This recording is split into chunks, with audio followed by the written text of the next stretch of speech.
Bonjour et bienvenue dans cette maison de prière. Je suis heureux de vous retrouver. Aujourd'hui, nous sommes encore avec l'évangéliste Franck Alexandre dans cette 5e journée. Bonjour Jérémy. On est honoré, bonjour, on est honoré de t'avoir dans cette émission Prière inspirée. Tu as été jusqu'ici et tu seras encore aujourd'hui une bénédiction Merci. pour beaucoup de personnes. Et je crois que plusieurs ont accepté le Seigneur cette semaine, ont été guéris, délivrés aussi de mauvais esprits. Et je voudrais vraiment vous encourager à témoigner, à nous témoigner ce que vous avez vécu dans nos émissions Prière inspirée. C'est toujours très encourageant. Premièrement, c'est sûr pour nous, mais aussi certainement pour ceux qui écoutent et qui passent par la même situation que vous et qui peuvent se dire « Waouh, si cette personne est passée par là et qu'elle en est sortie par la puissance de Dieu, alors certainement, moi aussi qui écoute ce témoignage et qui vis cette situation, le Seigneur va m'en délivrer. » Et très souvent, le simple fait de témoigner, même pendant que je lis les témoignages des gens, eux-mêmes sont en train de vivre des guérisons, des délivrances, sans même qu'on ait besoin de prier pour eux. Il ne faut vraiment pas dévaluer, sous-estimer la puissance de votre témoignage. C'est important. Alors, si vous avez été touché cette semaine, vous pouvez écrire à prière@emcitv.com. On se fera un plaisir de partager ce que vous avez vécu dans cette émission Prière inspirée. Aujourd'hui, on va parler avec toi de vision, de destinée. Oui. On va continuer à parler de cette destinée en Jésus-Christ. Et je vais partager un témoignage. Une personne qui écrit « J'aimerais donner mon témoignage ». Lors d'une semaine de prière avec le pasteur Daniel Ali Mbenza, le pasteur Jérémy a prié pour ceux qui voulaient recevoir le don de guérison. Il a demandé au cours de la prière aux participants de joindre les paumes des mains. C'est ce que j'ai fait. Et alors j'ai été saisi par une puissante énergie qui a secoué avec force mes 2 bras pendant quelques secondes. Juste après la prière, j'ai entendu une voix me dire « Je t'ai donné la puissance pour guérir. Va et guéris les malades. » Quelques jours après, la même voix me demande de vous écrire afin de donner mon témoignage. Et en juillet 2018, j'ai été saisi d'un mal de ventre. J'ai décidé alors de mettre en application la puissance de guérison que j'ai reçue. Et j'ai donc procédé à la prière avec imposition des 2 mains sur ma tête. Au cours de la prière, le Saint-Esprit m'a demandé de retirer ma main droite sur ma tête et de la placer sur mon ventre, ce que je fis. Et à la fin de la prière, mon mal avait disparu, j'ai été guéri. En même temps, j'ai été surpris par le résultat. Gloire à Dieu. J'aime toujours lire les témoignages des gens. Leur vocabulaire, leur expérience, et c'est toujours vraiment très, c'est super. Gloire à Dieu, on remercie le Seigneur et on croit qu'effectivement Dieu répond à la prière. Oui. Et il donne des dons. Et c'est vraiment merveilleux de pouvoir prier pour les autres, mais aussi pour nous. Et je crois que dans ton ministère, tu as vu beaucoup de guérisons. C'est vrai. Jésus est toujours le même. Donc l'Écriture le déclare, Jésus-Christ est le même hier, aujourd'hui et pour l'éternité. Il n'a pas changé. Donc, il continue d'accomplir toujours des guérisons. Amen. C'est le même. Et on en voit dans toutes nos missions. Il y a une question qui me vient comme ça, là. Mais qu'est-ce que ça fait de voir un aveugle voir? Alors, parfois, on participe à la guérison de l'aveugle. Il m'est arrivé de commander. Je me souviens d'une campagne en Uruguay. J'étais jeune prédicateur dans la trentaine. Et j'étais en train de découvrir les dons de guérison. J'étais en train d'apprendre comment opérer avec les dons de guérison. Et j'étais dans la ville de Paysandú. Et je m'avance au pupitre, j'entre dans ma prédication. Et pendant le message, je reçois cette parole, une parole forte qui vient dans mon cœur. Et cette parole, c'est « Aveugle, ouvre tes yeux ». Immédiatement, je l'ai chassé. J'ai dit non. J'étais dans ma prédication, cette parole arrivait. Je dis « Franck, arrête d'avoir des idées pareilles, chasse ça tout de suite ». J'essayais de renvoyer cette parole derrière, mais c'était comme un feu brûlant. C'était vraiment un feu qui embrasait mon cœur, mon âme. Aveugle, ouvre tes yeux, aveugle. C'était tellement fort que quand je suis arrivé pratiquement à la fin de ma prédication, j'ai marqué une pause et j'ai crié dans le stade, aveugle, ouvre tes yeux. Et là, tu ne peux pas imaginer, Jérémy, derrière, ce qui s'est passé dans mon cœur. J'ai prié, j'ai espéré qu'il y ait au moins un aveugle dans le stade. J'ai dit ça, sinon c'est la fin de mon ministère. C'est important parce qu'on prend des risques quand on exerce les dons spirituels. C'est vraiment des risques. Mais c'était de Dieu, car tout à coup, une femme a crié et elle a commencé à dévaler les gradins en courant avec une demoiselle qui courait derrière elle. C'était sa fille qui avait conduit sa maman aveugle sur le lieu d'évangélisation. Et elle passe, elle vient sur le devant. Les pasteurs, le coordinateur l'a conduit vers le micro. La femme était toute tremblante. Elle était vraiment dans une joie tellement importante. Et puis elle tient le micro, elle explique, elle dit « Ma fille m'a conduit au stade, j'étais aveugle. Et quand l'évangéliste a proclamé cette parole, « Aveugle, ouvre tes yeux », elle dit « Un éclair a frappé mes yeux et j'ai recouvré la vue. » Et puis un autre cas, c'était en Belgique, où là, je n'ai pas participé à la guérison de l'aveugle, mais j'ai fini de prêcher, je lance l'appel au salut, je prie pour ceux qui font la paix avec Dieu. Ensuite, j'invite les malades à s'approcher sur le devant. Quelques-uns viennent sur l'avant et puis je vois un papy qui était là en face de moi. Donc je m'approche de lui, l'homme me regardait et je lui dis « Bonjour monsieur, quel est votre besoin ?» Il me dit « Je vous vois ». Et moi je le regarde, je dis « Mais moi aussi je vous vois monsieur ». En fait, cet homme venait d'être guéri de cécité. Et il me dit, mais je vous vois, je vous dis que je vous vois. Et il se retourne et dit, mais je vous vois tous. Il avait été guéri par la main divine. Donc, ce que ça fait, ça produit d'immenses émotions chez le prédicateur, mais surtout, ça transforme la vie des gens. Amen. Parce qu'on pense à tous ceux qui, dans la Bible, étaient guéris de cécité, de surdité. Ils pouvaient entrevoir une réinsertion sociale. Mais le plus grand dans tout cela, c'est qu'ils venaient de découvrir le Messie. Parce que Jésus se révèle avec des signes, des miracles et des prodiges. C'est tellement important. J'aimerais qu'on puisse prier pour ces personnes qui sont aveugles ou qui sont en train de perdre la vue. Oui. Si tu veux bien, j'ai à cœur de faire ça et je crois que Dieu va se glorifier. Amen. Que ça puisse glorifier Amen. Jésus, ce qui va se passer maintenant. Père, je te remercie pour ta puissance. Que cette personne qui écoute maintenant est... Tu es aveugle, en train de perdre la vue. Et le Seigneur veut te guérir. Et au nom de Jésus-Christ, maintenant, nous déclarons une guérison complète. Que tes yeux s'ouvrent maintenant. Tout blocage, tout problème ou toute parole de malédiction qui t'a rendu aveugle puisse maintenant être sans effet. Nous déclarons la puissance de Dieu sur toi. Glorieux Jésus-Christ, merci.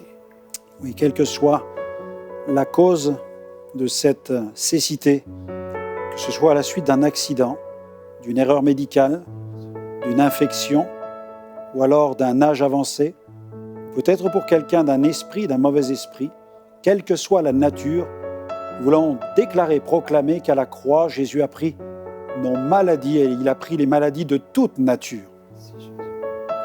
Alors nous voulons commander en son nom aux aveugles maintenant de recouvrer la vue. Aveugles, que vos yeux s'ouvrent au nom de Jésus.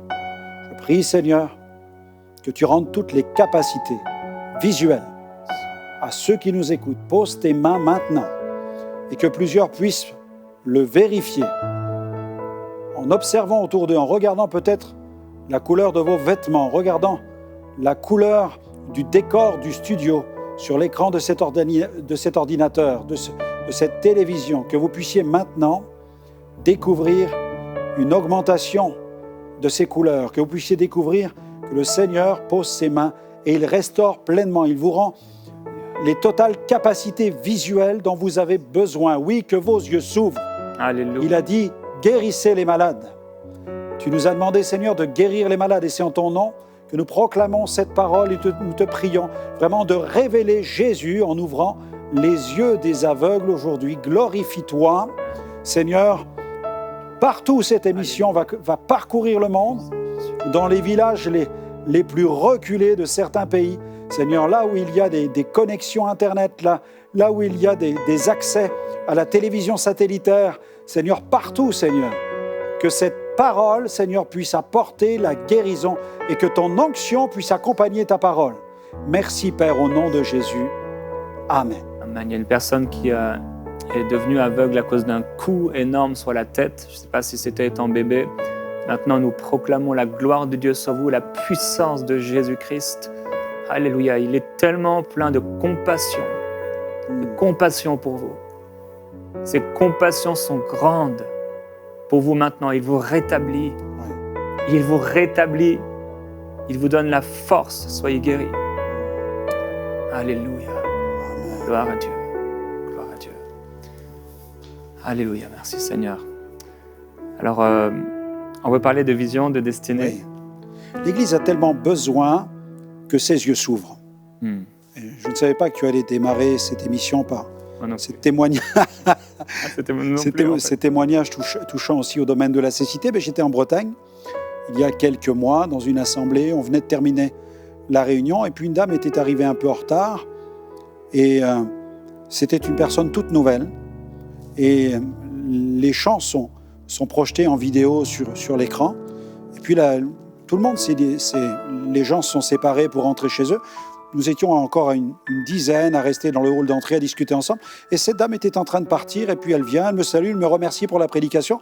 Elle me dit, mais vraiment, c'est particulier, chez vous ça marche? Elle dit, parce que vous savez que j'ai vraiment une très mauvaise vue, mais à mesure que la réunion se déroulait, bien, je constate que je vois tout nettement. Et puis la dame nous a remerciés, nous a dit qu'elle reviendrait, et puis elle est partie en s'esquivant.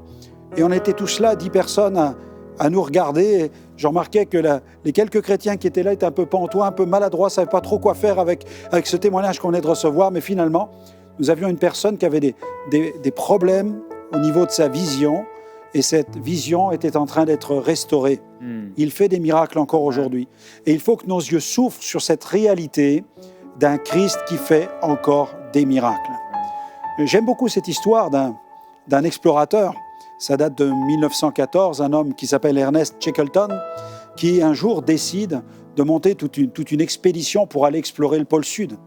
Alors il va réserver un navire qui s'appelle l'Endurance, et avec ce navire, il va prendre le cap de l'hémisphère sud, il va partir vers le pôle Sud, et arrivé dans le pôle Sud, tout se passe bien jusqu'au moment où il commence à pénétrer à travers les glaces. Et après quelques centaines de miles, malheureusement, son navire se trouve coincé avec tout l'équipage à bord.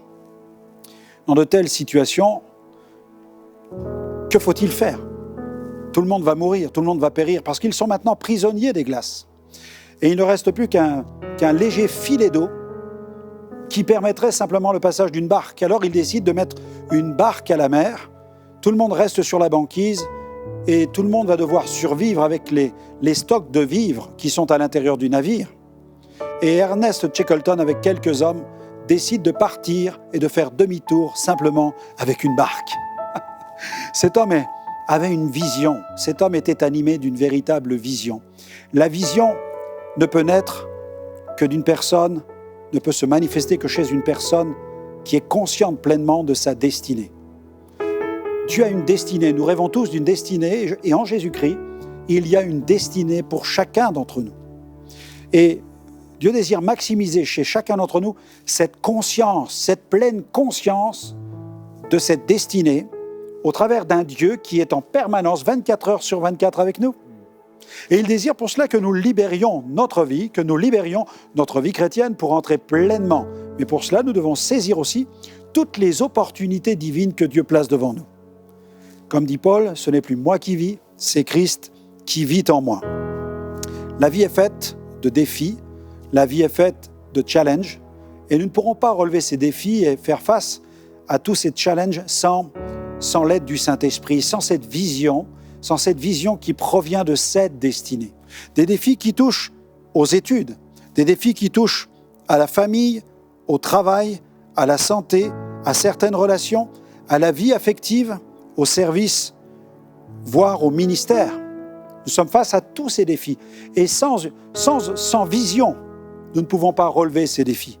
Et c'est le travail du Saint-Esprit que de nous donner justement cette mentalité qui va nous permettre de relever ces différents défis. Et je pense à ces deux soldats de Dieu, ces deux vaillants guerriers, Josué et Caleb. Lorsqu'il est question d'aller explorer le pays promis, une dizaine d'espions dans toute cette équipe commencent à prendre peur face aux géants qu'ils ont vus, mais les hommes, Josué et Caleb, eux, sont convaincus qu'il y a vraiment une destinée dans ce pays promis. Et ils n'ont pas peur, au contraire, ils sont animés d'un autre esprit. Et dans Nombre, chapitre 14, verset 24, l'Éternel souligne l'excellence de leur vision, l'excellence de leur mentalité. Dieu dit, et parce que mon serviteur Caleb a été animé d'un autre esprit, et qu'il a pleinement suivi ma voie, je le ferai entrer dans le pays où il est allé, et ses descendants le posséderont. Nous voyons ici quelles sont les conséquences dans notre vie, mais aussi dans la vie de nos enfants, de la mentalité que nous allons manifester, que nous allons exprimer dans le cadre de notre vie chrétienne. Si notre mentalité est une mentalité qui est rempli de cette vision de foi, alors nous allons entrer dans notre pays promis, mais nous allons aussi y faire entrer nos propres enfants. Amen. C'est une grâce et c'est une véritable espérance. Il n'y a pas d'espérance et de bonheur dans une vie chrétienne religieuse, une vie chrétienne statique, passive, une vie chrétienne qui est emprisonnée dans les traditions et la religiosité. Le Saint-Esprit veut nous animer de la mentalité du royaume de Dieu. Il veut nous communiquer une autre mentalité. Vous êtes animés, Josué et Caleb, d'un autre esprit.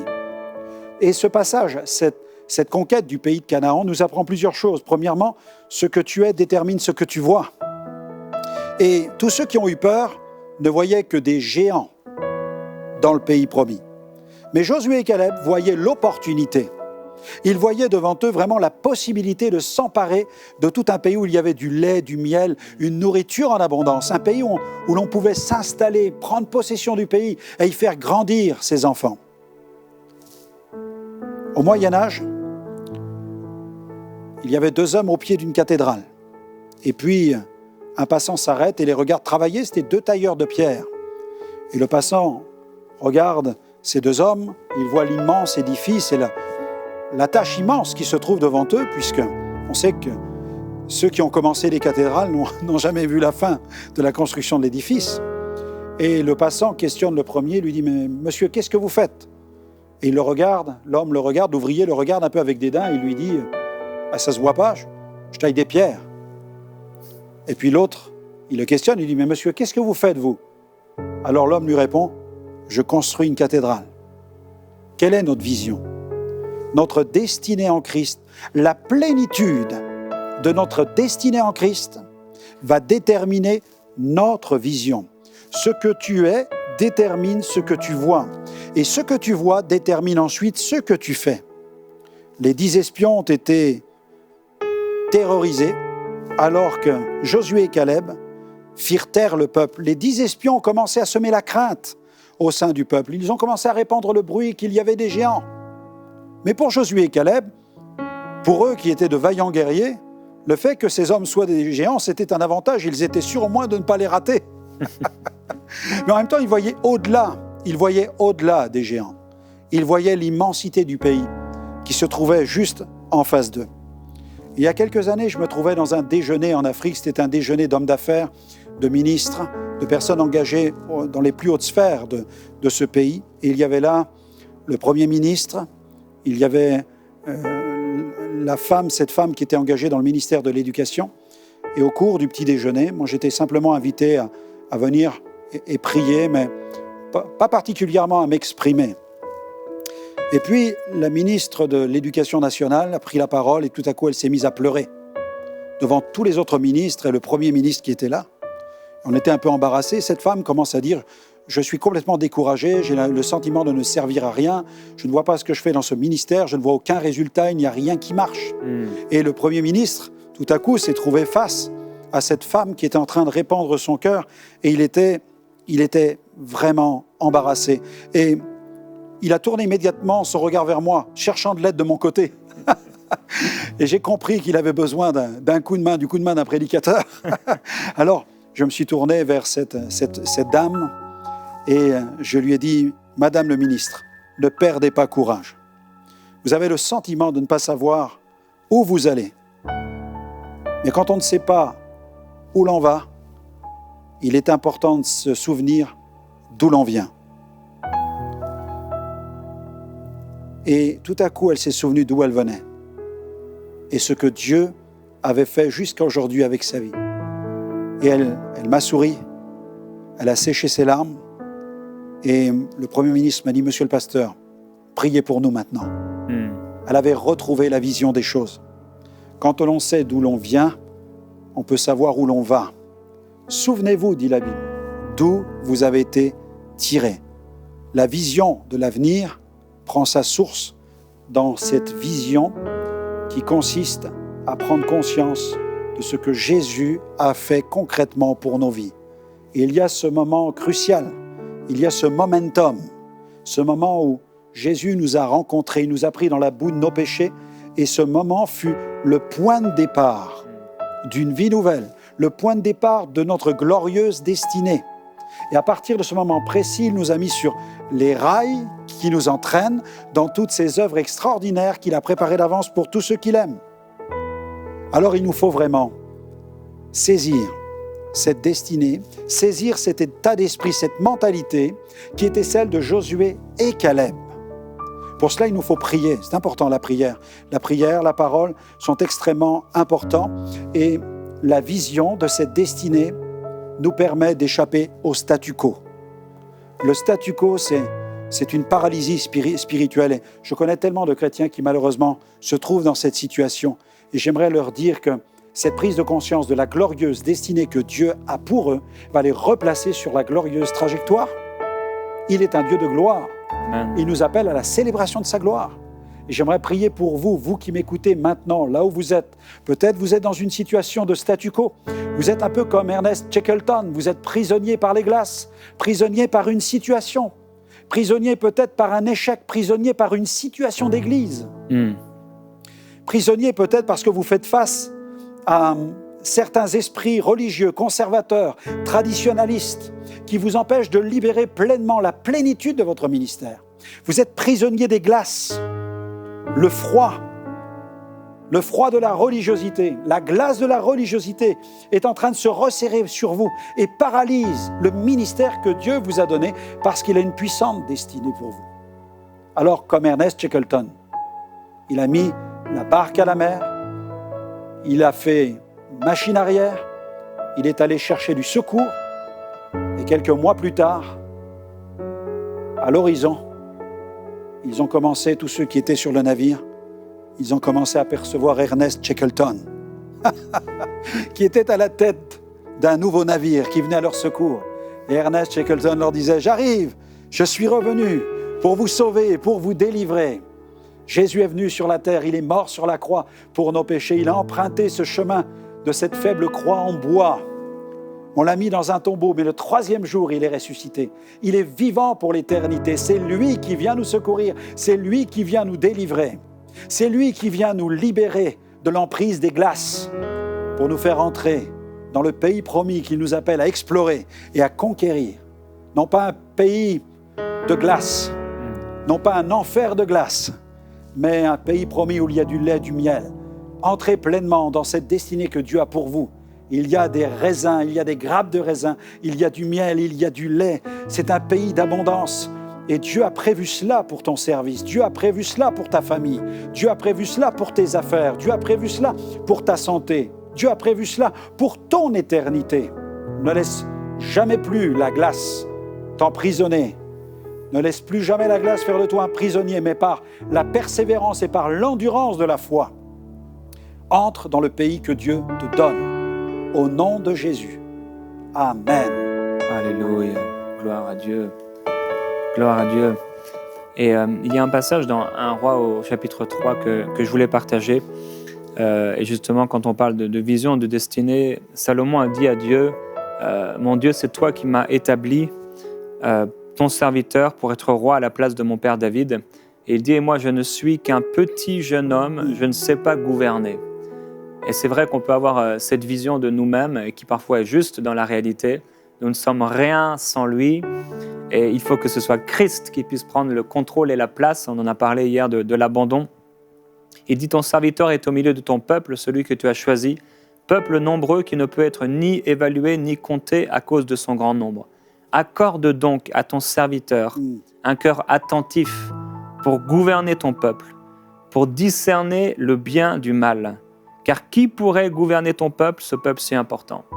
Cette demande formulée par Salomon plut au Seigneur et il lui dit, puisque c'est là ce que tu demandes, que tu ne demandes pas pour toi une longue vie, que tu ne demandes pas pour toi la richesse, que tu ne demandes pas la mort de tes ennemis, mais puisque tu demandes pour toi de l'intelligence afin d'être attentif au droit, voici j'agirai selon ta parole, encore selon ta vision, selon ton désir. Je te donnerai un cœur sage et intelligent, de telle sorte qu'il n'y aura eu avant toi et qu'il ne surgira après toi personne de semblable à toi. Je te donnerai en outre ce que tu n'as pas demandé, aussi bien la richesse que la gloire, de telle sorte qu'il n'y aura pendant toute ta vie aucun homme parmi les rois qui soit semblable à toi. Et je crois qu'aujourd'hui, c'est une parole pour plusieurs personnes par rapport à la façon dont vous vous percevez Et c'est vrai qu'on peut se voir dans nos lacunes et c'est vrai qu'il faut s'humilier sous la puissante main de Dieu, reconnaître nos faiblesses, notre incapacité de servir Dieu par nous-mêmes, de vivre par nous-mêmes. On a tellement besoin du Seigneur. Comme des vases fragiles. Oui, nous sommes vraiment ces vases fragiles et on a tellement besoin de lui. Mais dans ce besoin, ne pas rester à ne rien faire, comme tu le disais, comme tu le partageais, mais plutôt demander au Seigneur, Seigneur, donne-moi ce dont j'ai besoin pour pouvoir avancer. Donne-moi la force, donne-moi la sagesse, donne-moi l'intelligence, donne-moi les capacités, donne-moi les dons. Et je crois que si on fait ce genre de prière avec un bon cœur, pas demander, Seigneur, fais de moi un millionnaire, un milliardaire. Non, fais de moi, Seigneur, un homme qui accomplit ta volonté, une femme qui accomplit ta volonté. Père, c'est ce que nous voulons prier ensemble, comme une prière de consécration pour cette semaine où tu nous as parlé de destinée, de vision. Nous voulons avoir ta vision. Et c'est vrai que nous percevons nos faiblesses, les difficultés de la chair, mais nous percevons davantage la puissance du Saint-Esprit libérateur, du glorieux conquérant qui va en vainqueur et pour vaincre. Et Père, c'est ce que nous déclarons sur ton peuple, sur ceux qui prient avec nous maintenant et qui sont dans certaines faiblesses. Il y a une femme qui est là, vous êtes dans votre maison, vous êtes à côté de votre cuisine et vous êtes découragée, tremblante, vous vacillez à l'intérieur de vous et vous dites, mais jusqu'à quand, jusqu'à quand? Et le Seigneur aujourd'hui, il vous apporte une parole de réconciliation, comme cet ange dans l'Ancien Testament qui est venu et qui a apaisé, qui est venu apaiser le cœur de cette personne. Et le Seigneur maintenant vous apaise. Il vient sur vous maintenant vous apaiser. Alléluia, soyez apaisés, soyez en paix par la puissance de Dieu. Gloire à Jésus-Christ. On va te laisser la possibilité de parler quelques instants encore, peut-être si tu as une parole pour terminer. Oui, dire à ceux qui nous écoutent, ce que tu es détermine ce que tu fais. Ce que tu fais va déterminer le fruit que tu vas porter. Et le fruit que tu vas porter va là déterminer ton influence. Et c'est nécessaire d'avoir cette vision parce que nous sommes appelés à être le leader de nous-mêmes. Mais lorsque nous nous développons nous-mêmes, nous devenons aussi les leaders des autres. Et nous pouvons aller beaucoup plus loin. La destinée que Dieu nous donne fait de nous de véritables disciples, mais elle fait aussi de nous de véritables leaders. Et je vous encourage non seulement à vous développer vous-même, mais ensuite à développer les autres. Amen, gloire à Dieu. Merci pour ces paroles. On te remercie d'avoir été parmi nous. Merci pour l'accueil. Vraiment que le Seigneur puisse encore multiplier. 50 pays, il y en a encore quelques-uns qui ne sont pas faits. Alors... Il y a encore de la tâche à faire. Hein. Si vous êtes dans l'un de ces pays, eh bien, invitez-le. Avec joie, avec joie. Un plaisir qu'il nous contacte. Amen, de partager ce que le Seigneur lui a donné. Alors, on vous bénit dans le nom de Jésus-Christ. On continue à déclarer sur vous la présence du Saint-Esprit. Soyez une lumière dans ce monde, une bénédiction autour de vous. Soyez fidèles dans votre assemblée ce dimanche. Passez du bon temps avec vos frères, vos sœurs, à louer Dieu, à adorer le Seigneur, à être fidèles dans vos dîmes, dans vos offrandes et à partager la bonne nouvelle de l'Évangile autour de vous, dans votre propre famille. Aimez votre famille. Ceux qui sont là dans votre famille, aimez-les. Gloire à Dieu. À bientôt dans Prière Inspirée.